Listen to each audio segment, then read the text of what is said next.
our next section is how can you implement this in your classroom? How can you apply theater and these tools in an everyday class setting? How can you apply it to science? How can you apply it to history? So I'm going to start off with a little thing we like to call statue and tableau work. So this will be the basis of any play, any short story, anything that you want the students to get up on their feet. This is how you will be able to have them do it. So a statue, we did them during our little sneaky statue wax museum game. A statue is just something you build with your body. And so if they all are building a statue at the same time, it's called a tableau. It's a group of statues that come together to tell a story. So if I were to ask you to build to show me a statue of anger, let me see a statue of anger.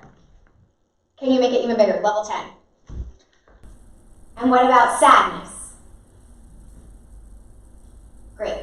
So now can I have, you guys take one step back, and can I have one person come step forward and make a statue of anything that they want? Anything in the world. So now if I were to look at Danielle, can someone give me a title for this statue? Say cheese. Say cheese. Larissa, do you have a different title? Welcome home. Welcome home. So there may be different titles, different versions of things that people see in this. So thank you, Danielle. Can I have someone else go in and make a statue of anything they want? Great. What's this title? I didn't do it. I didn't do it. Great. Now, Larissa, can you go in and make a different statue? So Mike, you can step out. Great. So now, Danielle, can you go in and looking at Larissa's statue, can you make another statue that adds to the story? So good. So the second person we want to go in and we want whatever the first person's statue is, we want them to go in and be informed by this. So now I see a full story. Maybe it's called, well, I think that was your last one, but I think, why did you do that? Or don't do that again, something like that. Great. Mike, can you add to this? Sure. Great, so that's what we like to do. We like to have the students go in and add to and tell the story until there's one big, complete story.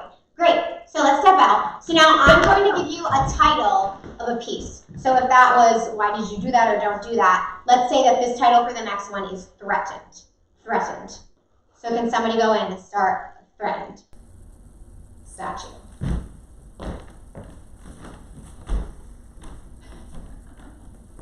Great. So now can someone go else add to this? Danielle, can you finish the story for us?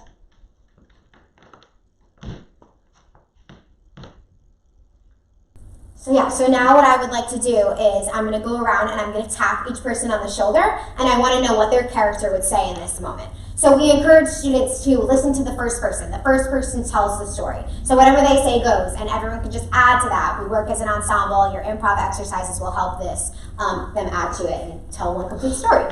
So what would your character say? Watch out! Holy moly! Don't hurt us! Awesome. So every good story has to have a beginning, middle, end. So if this is the middle of the story, let me see what the beginning of the story would look like. So what happened just before this moment? Awesome. So what does our character say? What's that? That's weird. I'm scared. Great. Now go back to the middle. Go back to the tableau that we just created. And let's get that dialogue again, Danielle. Watch out! Holy moly! Make it up. I'm scared! Good. See, yeah, sometimes the students might forget their lines. Doesn't matter. We just wrote them. So nobody knows them. So let me see the end of the story. How does the story wrap up and end?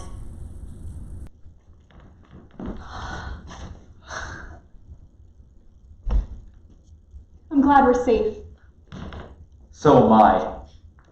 Let's go home.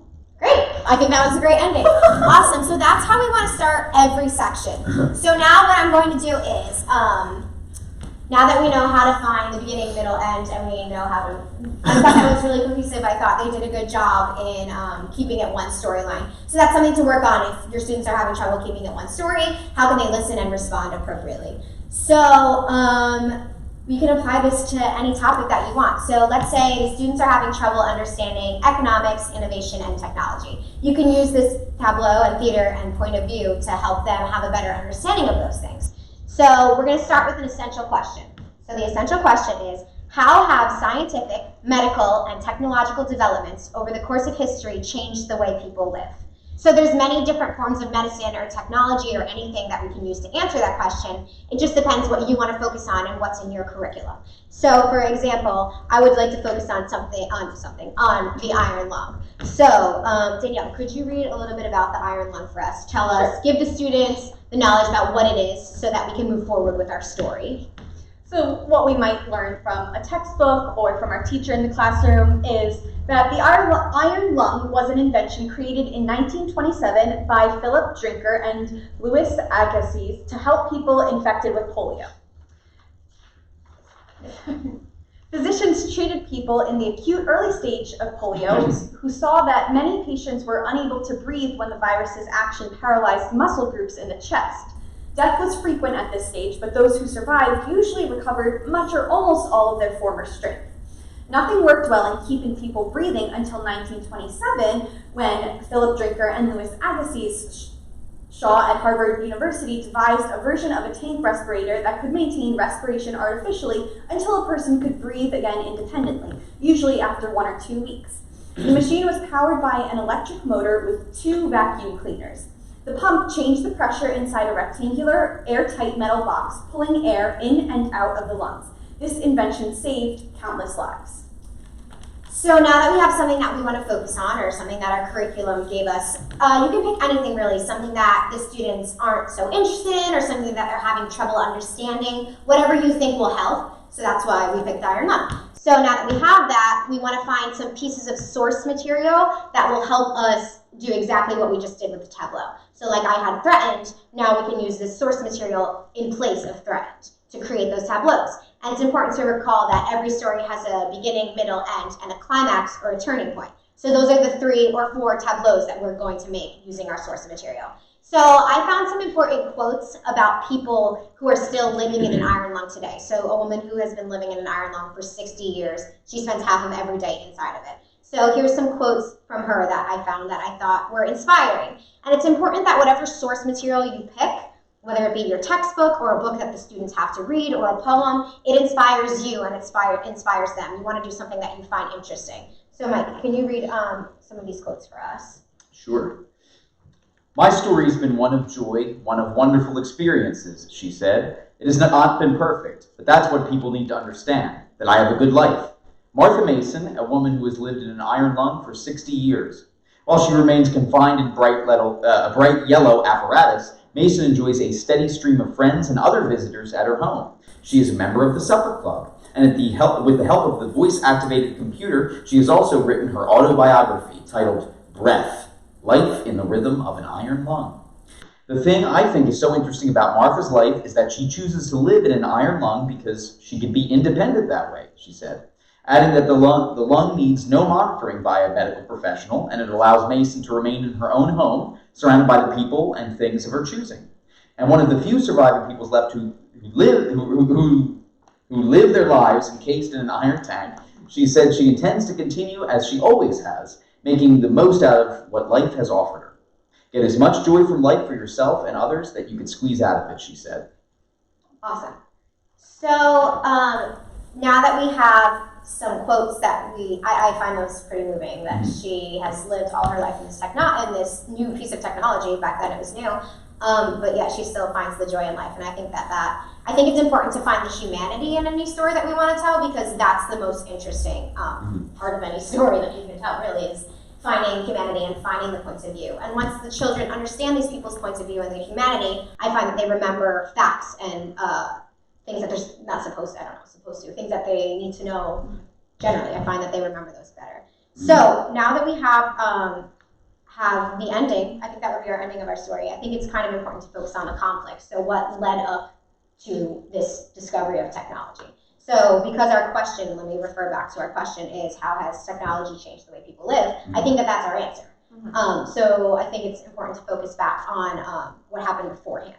So what I was reading up on was, I found it interesting that people before polio happened, everyone lived their lives. Normally they went to the park, they went to schools, and once it started spreading, people lived in fear. They didn't take their children out. They didn't go to school. They didn't do anything, really. So so let's start with our first tableau. Let's call our first tableau before the storm. So what does an everyday activity look like? We haven't discovered polio, we haven't discovered the disease killing people or anything like that yet. What does the first tableau look like? Everyone's living a relatively normal life. Let me see it.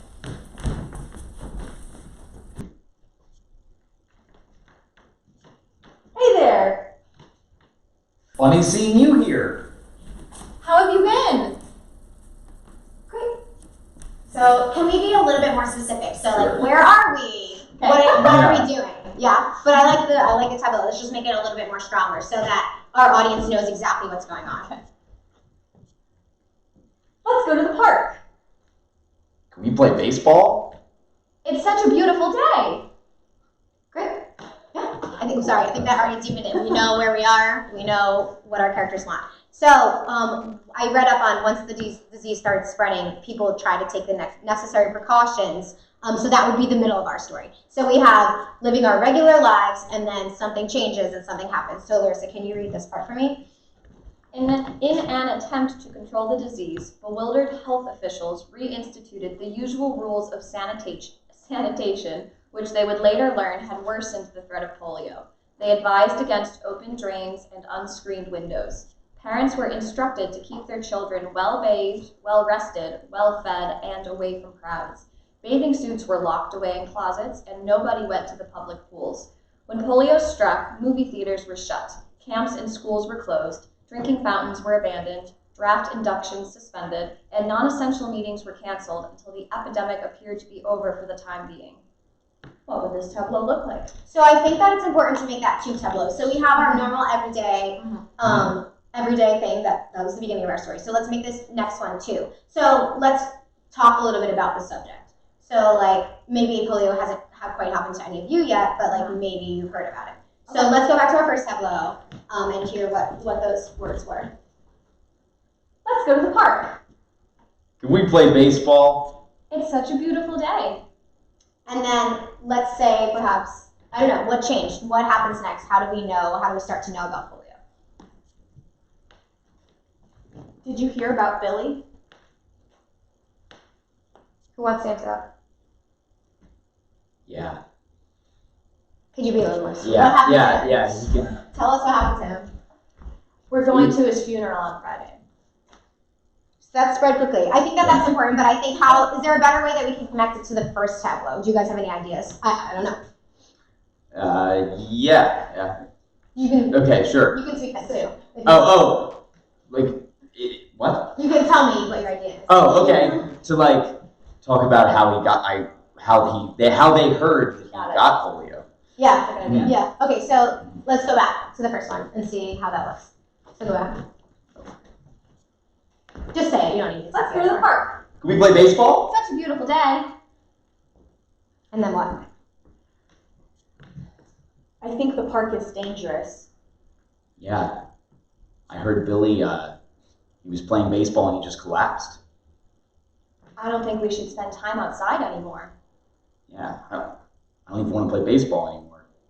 So this is good. I think that it's a little jarring going from the first tableau. So this is more interesting to me. So I wonder if we just cut the first tableau and maybe at some point in our story we refer back to how things used to be, even if that's right now. Even if we add one line about like missing, like being upset that you're not able to be outside and all these things. So let's do this one again. So let's start the story. Like let's pretend that the story starts here. So you say something about Billy. Go ahead. I don't think we should go to the park anymore. Yeah, I mean, I feel like it's dangerous. I mean, he spent every day there, and then he suddenly gets polio. It's really sad. Yeah, like, I mean, he played baseball all the time. What if that had something to do with it? Something like on the baseball? I don't know. Like, we shared a catcher's mitt. That's good, and I think that's really important because something else that I was reading up on is they really didn't really know how this disease was spreading, and that's a big reason why people lived in fear. So I think I think we need to pick different things out of our source material, such as they didn't know how it was spreading, and add it in with our lines, such as what Mike just said. I thought that was a good segue. Great. So so let's go on to the next one, and let's see So right now you're just deciding to leave the park. What happens when when everything is shut down? Like perhaps maybe here I'll help with this. So let's go. Let's do that scene again. Okay. I don't think we should go to the park anymore. Yeah, I mean, like, Billy spent every day there and then he suddenly gets polio. That's, like, pretty scary. So sad. Yeah, I mean, like, he won't be able to play baseball anymore. We shared a catcher's mitt. I don't, like, I'm did I get sorry, polio? folks, you can't be here. We're shutting down the park. We're shutting down some schools and some camps and things like that. So you're gonna have to go home, wash your hands, keep clean, just make sure you stay inside. We're not really sure how this disease is spreading around, so just take precaution and know that everything's being closed down. Oh, okay. And how do you guys think people would react to that? I think they'd be scared. Yeah. So what would that look like? What would your answer be? Yeah, let's do a tableau. What would it look like? If I just came up to you and said that in real life, how would you react to that? If someone said you can't go to the park anymore, you can't go to school, you can't go to the movies, you can't go to this. And what would you say? This is scary. I don't know what to do. How could this happen? Yeah, I think that's pretty strong. Awesome. So let's move on to our next section. So now we come to the climax of our story. So what do you think would be the most interesting thing that would happen next? Do you think perhaps maybe something happens to one of you? Is that interesting? Sure. So Danielle, could you read up a little bit on what was it like to have polio? So many cases have told the story of feeling a little badly for a day or two, but not so badly that they could not participate in their normal everyday activities. But then, a few days later, they would lose all control of their limbs and under a doctor's care were placed in casts or draped in hot packs of wet wool in order to keep their muscles from going into spasm. Hospital treatment was still hard to come by in some areas because not all hospitals would accept polio patients. So many of the infected had to make do with whatever care and equipment that they could find at home. So what was interesting in that reading? What was the most interesting thing? Like was there anything that gave you a guttural reaction? Because for me it was placed in casts or draped in hot packs of wet wool in order to keep their muscles from going into spasm. So what we like to do is find the things that in our source material that move us and that are also theatrical. I think that's something that is super theatrical and something that could be applied to. So let's go back a little. Let's make this, you don't have to keep to 3 tableaus. You do want to keep to a beginning, middle, end story, but if that ends up being 1 tableau for beginning, 3 for middle, 1 for climax, 2 for end, that's totally okay. It's whatever story you want to tell. So we go back and we say the place is shut down. So how can we move on to the next scene without it feeling like we just randomly moved on? Is there any theater tools we think that we can implement? We can try improv. Yeah? So what was the end of our last scene? I said go home and you said I'm scared. So what do you think the next scene would look like? Right? Because we want to have the next scene being someone getting sick. But are they going to get sick right here at the park? Do you think it's later when they get home? What do you think? Later when they get home. Probably. Okay, so go to your poses. Like that one's scary ones. And then what happens next? You want to make a tableau about it and we'll figure out then how to get to that tableau? Sure. Great. So what happens next?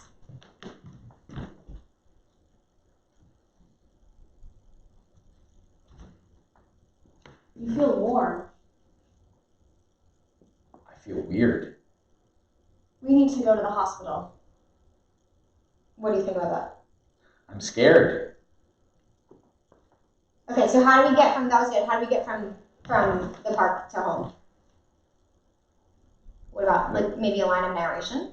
Yeah. Oh, yeah. So if we have the last thing was I'm scared, how do we, does anyone raise their hand have a piece of narration that they can figure out? Do you want to try? Okay, so let's go from Larissa's last, I'm scared. I'm scared.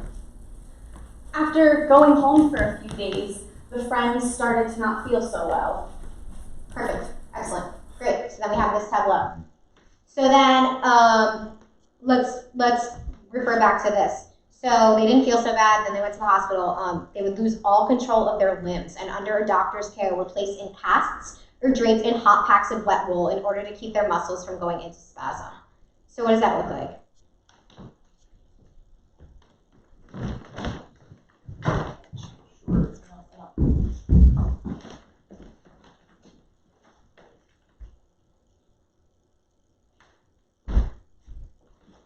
feel terrible. Can you deepen that a little bit more? Sure. I feel horrified. Yeah. Let me put this cast on. Do you want to say something back to that? Will it help? This is the only option we have. I hope it works. So, so this is good. I'm trying to think if there's any way we can strengthen it. Do you guys have any ideas? I don't know. Strengthen how? I don't necessarily believe that you're gonna die yet. I didn't ask for that, so I would like to see what would it be like if you were about to die. And this is the only, I like what you said, this is our only option, but I think it can be stronger. Okay. I think you can really feel it. So let's go back and do this one again. You can use the same words, but just yeah. Go ahead. I need to put this cast on you. I don't want it on me. This is our only option. Am I going to die? We don't know. Cool. Yeah, I think that's important to hit. So that would be our climax, right? So this story could end in a multitude of ways. It could really be whatever you want. But I found it interesting. I read that in 1928, a Boston doctor, in a desperate bid to keep a polio-stricken Harvard student alive, contacted Professor Drinker and asked to use his iron lung. It was a success. So I also read that they tested the iron lung on, I believe it was an 8-year-old girl, and it worked. It kept her breathing, but she had other complications, and she died 5 days later. So it was actually this Harvard student that it was the first success of the iron lung. So the iron lung breathed for the young man during his period of respiratory paralysis, and afterwards, as his chest muscle healed and strengthened, the iron lung, having plucked him from the brink of death, was deservedly hailed a miracle. Professor Drinker was deemed a hero, and his iron lung quickly went into production. So let's pretend that you are the Harvard student. Sure. So we have this, am I going to die? I don't know. So do we need another character to come in? Would you like me to be the Boston doctor, perhaps? Yeah, Sure. So can we do this tableau one more time?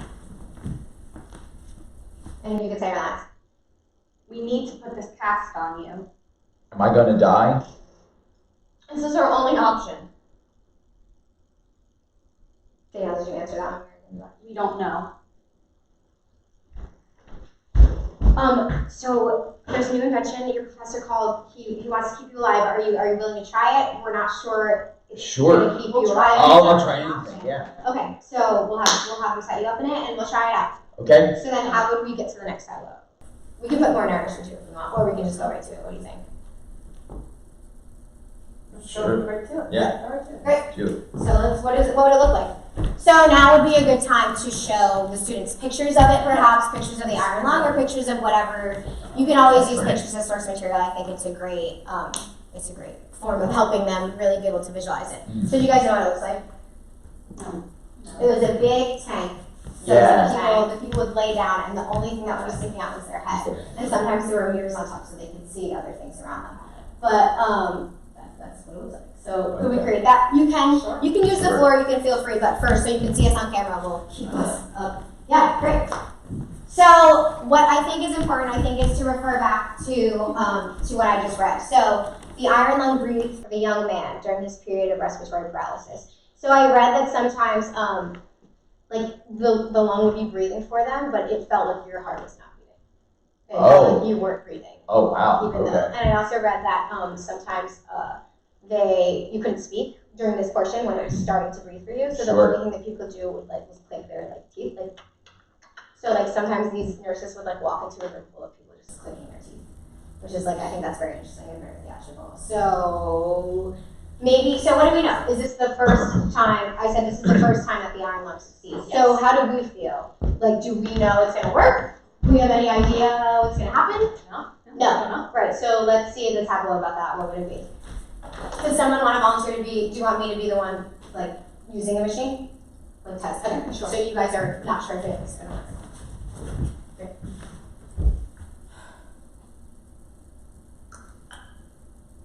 I know. I'm turning it on. We're gonna see. Hopefully you'll be able to breathe in just a second. Can you feel it? Okay. So It's a miracle. I think it's gonna work. So I think what happens is they're able to breathe and then they can speak again. So when they can't speak, that's what they do. Got it. So then what would be the next thing that would happen? Wow, I'm alive. Go to next up. I'm so happy. It's a miracle. Thank you guys for helping me. And thank you, doctor. Awesome. So really quickly, do we want to do the whole thing? Do you think we can do the whole thing? Let's Sure, try we it. can do a Let's try version it. of it. We Let's can try do a version of it. Right, because Sure. the students wrote this, so what we like to do is, like, usually over time, this takes about a couple classes for them to form a whole story. So class 1 might just be Tableau 1, and you might be spending the whole class asking the students to deepen their work or strengthen their work or refer back to the source material. So the whole class might just have been us working on the baseball scene, but that's not the case in here. So don't feel like you have to do it fast. Don't feel like it has to be complete the first time. We want it to be the strongest work, and that takes time. So let's see the first one. Good. Stay around. You don't need me. Okay. Let's go to the park. Can we play baseball? It's such a beautiful day. Remember, we cut this one, so go to the second one. Oh, yeah, Yeah, that's yeah. right. See? Yeah, it's okay though, because the Yeah. audience doesn't know your lines. I don't know if we should go to the park anymore. Yeah, did you hear what happened to Billy? He got polio. I play baseball with him all the time. I don't think we should be outside anymore. Yeah. I don't think so either. I hear they're going to close down everything. I'm sorry, people. You can't be here. We're closing the park. The disease is spreading, and we're not really sure how. So just stay at home. We're not gonna have parks open. We're not gonna have schools until we figure this out. So just make sure you go home and stay safe. Okay? This is scary. Yeah, I don't know what to do. How could this happen? A few days after going home, one of the friends started to not feel so well. Ooh. You're really warm. Yeah, I've never felt like this before. We need to go to the hospital. Alright. We need to put this cast on you. Do you think it's going to help? I don't want to die. It's our only option. We don't know. So there's been a new invention in place, and do you want to test it out? We're not sure if it's gonna work yet. Sure. It's really the only I'll try anything, of course. Awesome. I think we might want to add a line in there. Sure. Can I do that? Is it the iron lung? Narration. That's okay, but change that. So that would be dialogue, right? Because you said it like as a question. Could you change it into a line of narration? So where are we going next? So next we're going to the hospital where we try out the first successful iron lung. So I'm going to turn it on, and then you're going to feel some breathing. Just, okay.